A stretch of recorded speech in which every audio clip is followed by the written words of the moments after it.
has like the people you've been working with, or who is it that you like ends up pushing you to feel like this need to like grow and then like do therapy and like still, be moving on, be moving forward? Yeah, well, I mean, obviously the kids, you know, they were. Let's see, my dad's been gone 8 years, so they were. My daughter doesn't really remember it as much, but my son was 15, and he and my dad were like this, and so he, if nobody, I don't know if people can see that, but they were very close. Yeah, yeah. And so that was hard on him, and I just really had to push through. Um, Mm-hmm. and my trauma that comes from my ex, from his father, is something that I literally just pushed down. And so the problem with that is if you don't deal with things, and by what I like going to get therapy or going to talk to a professional, Yeah. um, it might seem okay, but like there's always going to be a trigger. Mm. And so without getting too like weird, my actually my trigger happened when Donald Trump got elected.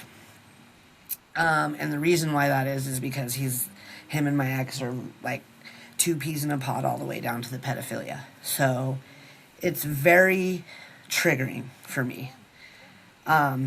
And I said I was going crazy. I cried for like a week because I all of a sudden felt trapped in a situation with someone who I can't get out of.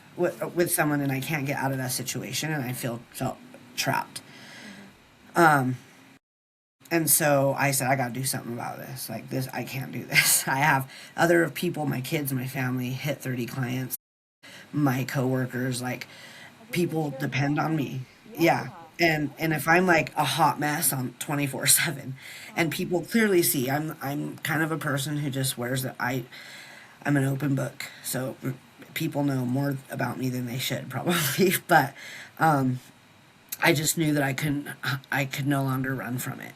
Um and so because nothing had really triggered me quite so awfully than that. And so um I called up a therapist and said I need to see you.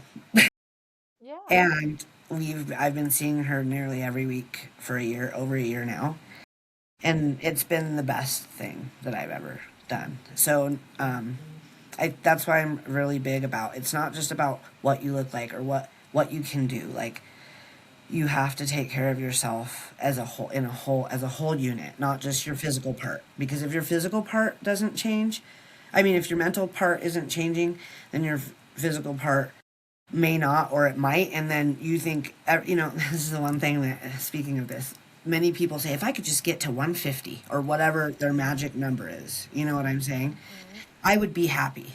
And I'm like, I used to think that same way. But I'm now in a different spot, years of growth and all this stuff. And I'm just like, how do I get people to realize that it's not, the number is not everything, you know? Yeah. Um, Yeah. and it's just people are so stuck on that, and they put their self value and their self worth on what the scale says. And so I truly try to change that pattern of thinking, but it's really hard when society says tells us we need to look like, act like, dress like. And so I try to get people when they come in to be like, okay, we're here for, for physical, for mental. You don't have to tell me what your issues are, but people can fight their demons while they're working out, or whatever that looks like.